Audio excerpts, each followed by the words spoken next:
There's definitely an or equals, yes? I won't make you fully interpret it. Yeah, but so you can reason through it just by looking things. If you look, squint correctly, hold the glasses at the right angle, clean them a few times, you definitely can reason through what's going on here. It's much clearer if you have the original code. It's not doing much, actually, but you can do something with it. It returns a string with some interpolation. So let's talk really quickly about what was in that original thing. These are the abstract syntax tree node types. An abstract syntax tree is, like I said, a tree, and at each node you've got a type. You've got a leaf node, you have some elements, and it tells the machine what to do, for example. So how does Ruby represent the or equals operator?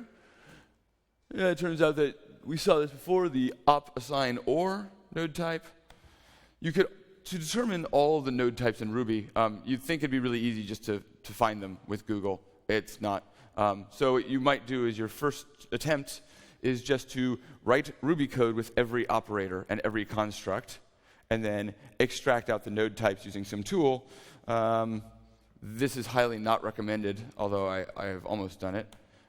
Or you can finally find the source. No matter how many times into Google you type Ruby abstract syntax tree node types, this never comes up, which I'm not really sure why that is.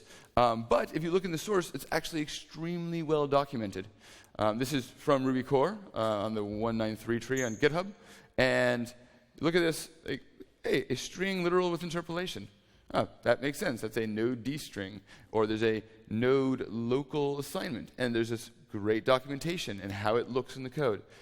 What's really interesting is that ANN, that's actually a macro in the code, which I think means annotation. It's not super well documented. And I'm not sure where those annotations go. They've got perfectly good textual documentation in the source, and that macro, I can't seem to find where it outputs those annotations. So when you Google this never ever comes up, even the annotations that they've written so nicely. This can be a little frustrating, but when you find this, you can suddenly determine everything that the virtual machine will ever interpret actually is. So let's actually do something vaguely interesting, if not a little trivial. How about finding all the string interpolations in some Ruby code? That might be useful if you're looking for, I don't know, a SQL injection in badly written Rails code. And sure, you can try grep, but that's not necessarily going to work. There's a tool called Ruby Parser by Ryan Davis with the Seattle RB group. He's done most of the writing of tools to do static analysis in Ruby. So Ruby Parser gem is very straightforward with some nice string code, Ruby code in a string, right? Escaping things that cause bad things like interpolation. We can really quickly generate an S expression, which we'll talk about in a moment, using Ruby Parser. That's all it takes to actually start producing code. So this is what you get out of that, right? We have one piece of code, and boom, we have that S expression we just saw. And, well, what's an S expression? It's basically an array. And in fact, it really is an array. If you do in IRB, you generate this, and you do is kind of array, returns true. So it just inherits from array. And it's got some syntactic sugar, this S parens to map things out. All this is a list of symbols and strings, right? This is actually a list containing other lists as well. And because it's just an array, we can simply walk down it, traverse it using the enumerable methods, and find interesting things. Now, interesting is definitely a definition of context. You have to choose what's interesting to you at a given time. But operating on these is the raw operations are very simple. So we can walk the AST. This basically is a version of Lisp code. I do the dumbest possible thing. This is not something you should do in production. I wanted to fit it on one screen in one gist to show you how you can do this. But if you want to find these string interpolations, all we start with is a method find dstrings, given one of these S expressions, and walking across it with an each. If you have an S expression, then then this is something we want to operate on rather than a single string or a single symbol or a single string. If it happens to be a block or a scope, then we want to recurse into it because it might contain more D strings. And otherwise, when we find one, when we actually find a D string in the second block, just collect it. So this doesn't do much. It does, though, give us a small list of all the D strings within the code. So that's a good start. We've at least started finding where things are interpolated. And again, if you're looking for SQL injections by handling params, this might be useful. So if you want to actually figure out what's being interpolated into that string, you can write a very similar method. This is the evaluated string node type, where instead of looking for D strings, you look for EV strings, and you can find out what's actually being interpolated into that interpolated string. So in this case, from that prior example, we're interpolating the Baz variable. So this is the point where bad things might happen in some code, or good things, depending on how you see it. Yep. So that was awful code. I said that it was the dumbest possible thing that could work, and I'm always good starting there. Ryan Davis also wrote a tool called S-Expression Processor, and its job is to help you write really simple processors that get you right to the meat of the expression as quickly as possible. So here's how you write one. You just require S-Expression Processor, and you inherit from S-Expression Processor. This little self.strict in the initializer is magic that they say to use, so I blindly do so. But if you want to process a certain node type, you simply write a method which is process underscore node type, and every time that the S-Expression Processor finds one, it calls that method as a callback. So in this case, we do something really, really, really silly. Oh, hey, we found a D string. We just print it out to the console, print out what it is. This expression.shift just takes the symbol D string off the front, so now you have the body rather than this thing that's labeled. And then we have this little method, process until empty, which just does the recursive bit. And the very last thing in that method, the S parens, is simply an alias for S expression new. But it's kind of nice syntax, right? You've got this empty S expression. So you can use that to be very expressive in your code. This isn't exciting, per se, but it does make our lives a lot easier. So you might want a stack of tools that help you do these things. Rack, the very bottom thing, is by Aaron Patterson. This is his equivalent. It's a Ruby implementation of Yak. So it's a parser generator, which is not super exciting, but it does allow you to then write a grammar for Ruby for 1.8 or 1.9, which is exactly what Ryan Davis does in Ruby parser. And then on top of that, you get S-Expression Processor, and then on top of that, your tool. If you want to do reverse engineering or static analysis, this is the tool, or this is where you insert your tool. And really, it's pretty much that easy. You do that, now you have the whole stack. You don't have to think anymore because it's reliant on the other tools. In your gem file, of course. So this is a silly even start, right? I mean, it's impossible because there's things that get in our way. What goes on in an eval? I don't know. Unless I do know, but usually you don't know. If it's just a string that's a static string and eval is called on it, you can recursively do the same process. That's fine. But in the case where it might be user input that eval is being called on, you have no idea. But that's not the goal. If you're trying to statically analyze IRB, for example, you don't care that you predict what users type in. You care that you reason about what IRB does with that. So even though we have these things that can get in our way and make life kind of difficult, we can do a lot of really good things. We can do good enough things. So there are tools that use static analysis to produce really reasonable results. Are you familiar with flog and flay? Anybody? All right, then I don't really have to talk about them, but I'll go very quickly through those slides. How about brakeman? Who here knows about brakeman? You'll be very bored for a few minutes, I'm sorry.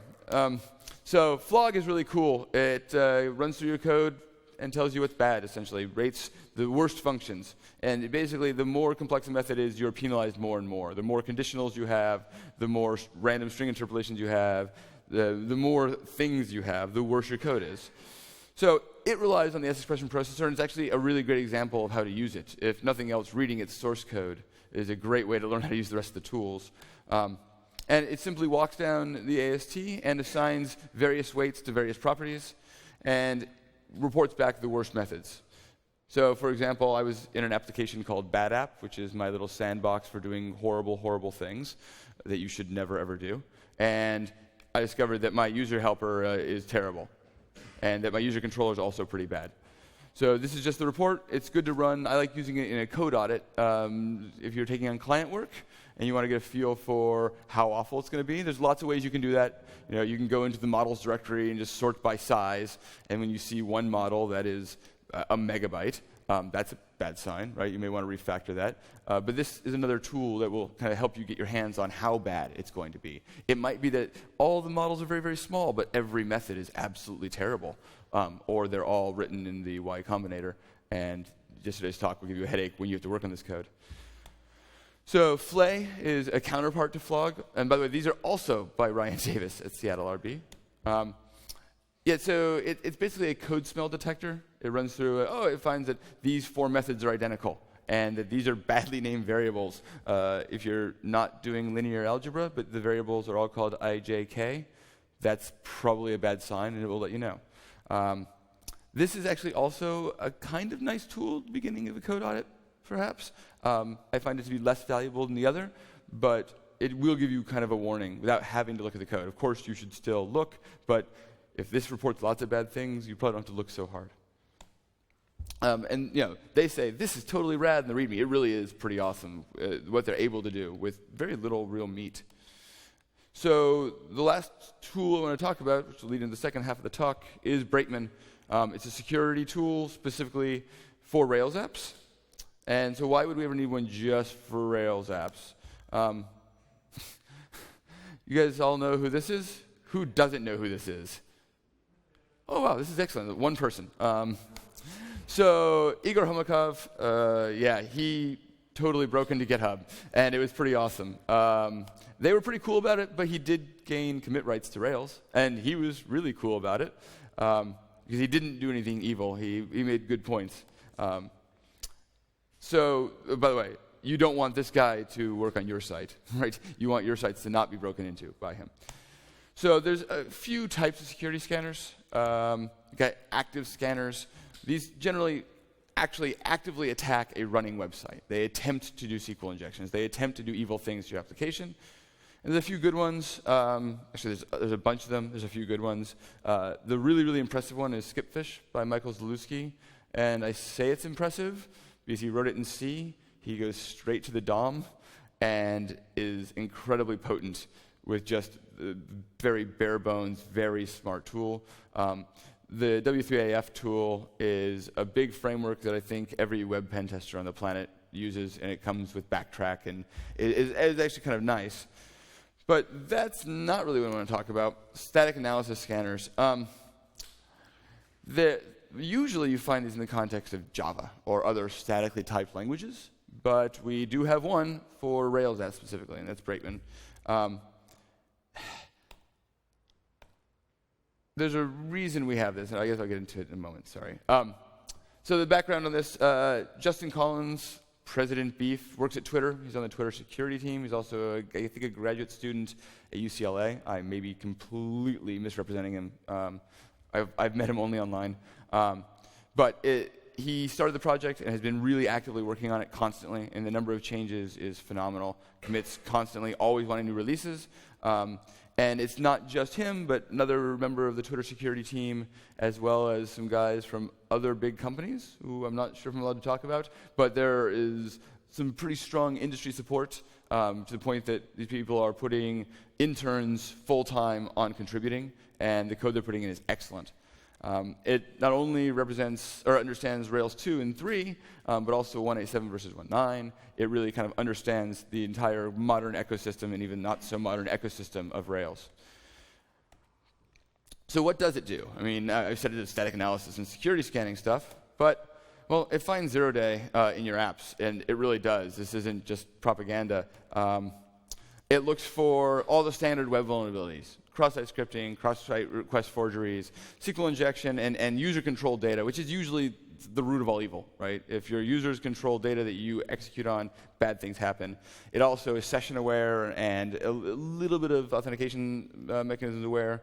I'd like to see devise analysis go into it and make sure you're using devise correctly, but that's on the roadmap. And it also looks at Rails-specific things. Mass assignment is bad, but that's not kind of a general web vulnerability. It is definitely an issue in Rails, particularly older Rails apps. We're fixing that in the 3.2 train. It's much harder now, but that's something that you're not going to have in PHP, for example, because you don't have an ORM. The idea of mass assignment doesn't exist. It also checks for things like insufficient model validations. A great example of that is validating, a zip code with a regular expression. Everyone wants to be very precise, and they start with a caret to begin the start anchor, and they have 5 digits if they're in the US, and they have a $sign to anchor it on the other end, and now they've gotten the whole thing. Regrettably, that's not sufficient, because you're only anchoring on line end, and if there's a new line and other data, like cross-site scripting, JavaScript, you'll never notice it with that regular expression, so you should actually use \cap a and \z as your anchors, and it's aware of those kind of things. Actually, that's an important note. I shouldn't gloss over that. Basically, it goes through the Rails security guide and addresses everything. And if you haven't read the Rails security guide, you really should. It's actually a pretty hefty read. I'm impressed at how long it actually took me when I first came to Rails, not that long ago, I suppose. It's large. It's probably the largest document on the entire Rails documentation site. But we kind of address every point with Brakeman systematically. So does it work? Yeah. So when I discovered it, of course, the first thing I did was run it on an internal application at Highgroove. Actually, it was client work. And it was written by one of our better developers and a really good friend of mine. Who, the reason I chose it is I assumed there'd be 0 vulnerabilities. I said, he wrote this? It's going to be perfect. Regrettably, not so much. I completely got root instantaneously. I found a mass assignment vulnerability and an admin flag on a user model, and I went to my user profile, and I edited the DOM, and admin true, and hey, I was an admin now. And now I could look at everyone's profiles. That's not great, especially doing this in production, by the way. I probably shouldn't have done that. So luckily, it was patched 30 seconds later. You got to fix this right now, attribute accessible, solved, right? But it does work, and then we started doing this in all of our applications for just that reason. So how do you use it? It's actually that easy, which is kind of nice. Install the gem and run it. Now, this is what a run does look like with lots of output just snipped out. And this is kind of a painful view to look at first. It's not something you really want to deal with, particularly because many of the error messages are that long and your screen is that wide. So you can look at, this is another version of the output. This is the report at the end, and I'm not even showing the horrible warnings other than you can kind of see here that it just runs off the screen forever. Yeah, that happens that way. Luckily, you can also, you can also create an HTML report, which is not the prettiest thing. You probably don't want to hand it alone to your CEO today, but it is actually very meaningful, and I will show you that in just a moment. I'm going to do the dreaded live demo. Cool. There you go. Oops. I'm in the wrong directory. Nice.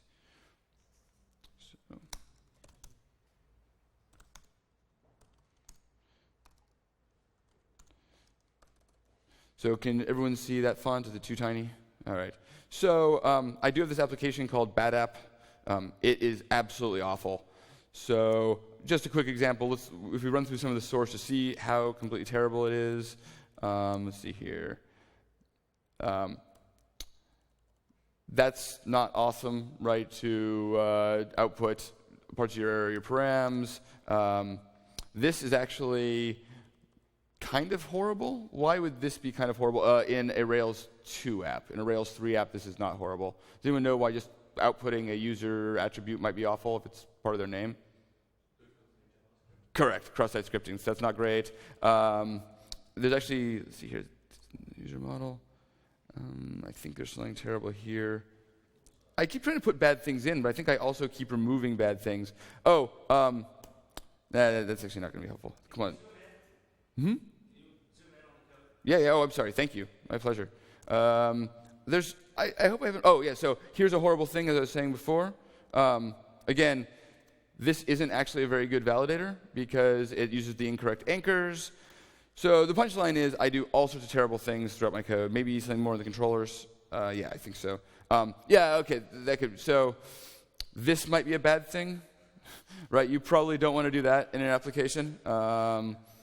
You probably don't really want to do that either, but you can get away with that. You can get away with that, but not great. Why would this be bad? Does anyone know? Yeah, please. I don't know, render Etsy password. That'd be really nice. Or if it's running as root, which it shouldn't be, Etsy shadow. That'd be awful. So, okay, this is just a few examples of terrible, terrible things that brakemen should report, right? This should not be okay.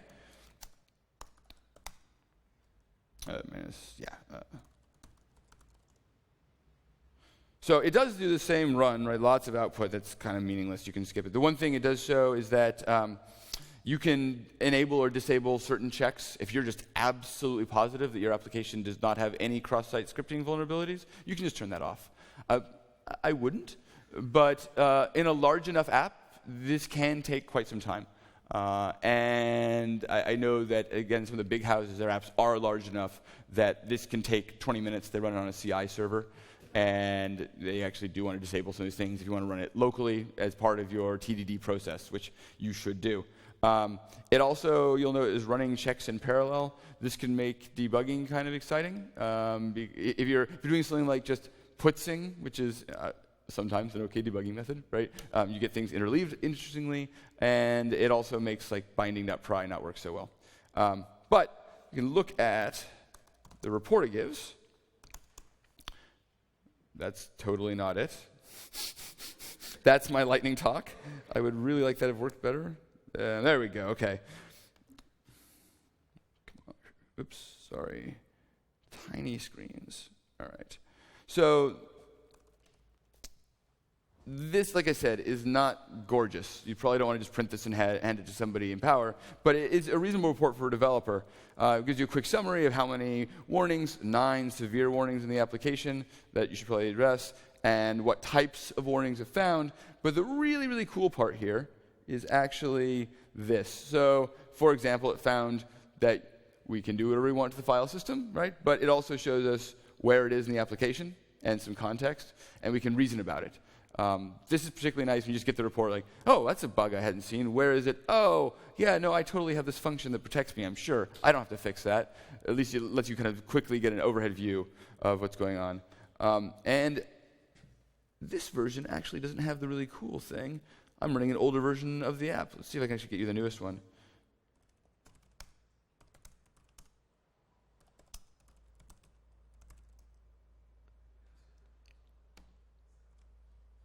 Yes, okay, cool. This is a feature I just added, which is if you have no idea what a certain warning means, it's actually even got links to the Brakeman documentation, which is really, really nice. So, like, you know, everyone knows what a SQL injection is, everyone knows what a command injection is, but you may not know why a dynamic render path vulnerability is bad. You can easily know by simply clicking the link, and our internet actually is working really well. Ish. Okay, there you go. And we've a quick description, and usually also links back to the actual Rails security guide if it's appropriate. Ooh, that's not awesome. We'll have to fix that. So there's the reporting mechanism, and that kind of covers it. Does anybody have any questions? Yes? Can you use it? Does it also check your gems if you're using something exotic? No. And so this is also kind of on the roadmap. It's a great question of, does it check your gems? Does it do analysis of your gems? And so you write a super secure application, but then you use gem get me compromised because it also provides a really great rendering helper. No, it doesn't do that now. So you still have this process of auditing the tools you use outside. That's tricky, partly because what makes us able to reason about Rails applications is the convention of configuration, right?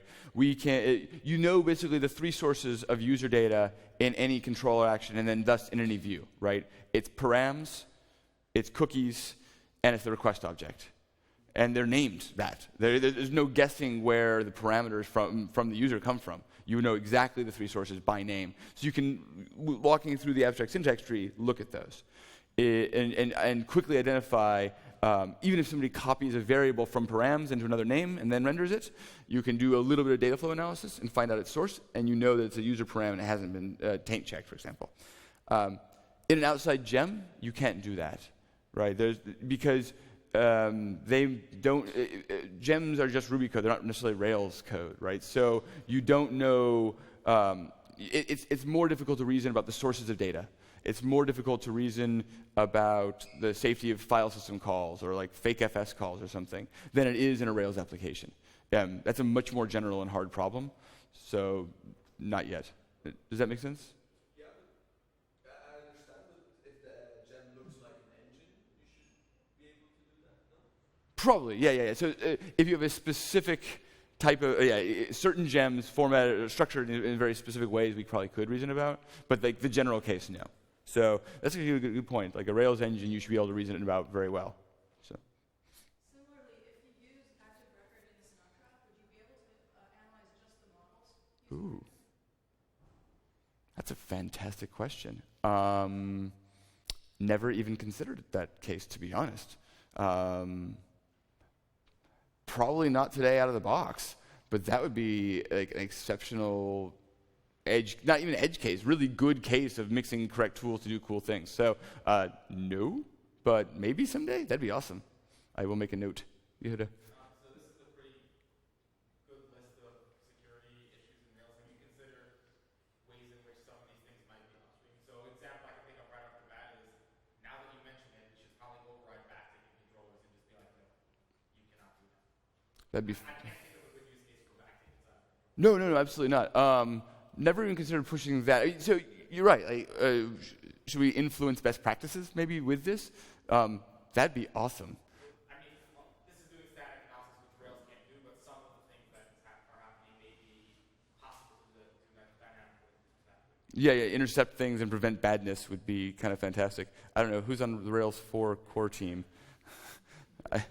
I'm not, but I'm sure somebody here might be able to do that. But that's actually a really good idea as well. I mean, it would also be kind of interesting to be able to create, I guess Gary Bernhardt wrote Do Not Want, which is a gem that complains every time you try to call anything that doesn't call validations, for example. So update attribute doesn't call validations, update attributes does. That's horrible. And he's got this gem that can... Nice, like that. That's excellent. This is a gem that prevents that. So you could similarly write a gem that's like, do not want user-controlled data to kill me, and overrides backticks in a controller as kind of an immediate fix. And then if the Rails core team wants to take motivation from us to change things, I think we'd be very excited. Anything else? Excellent, thank you.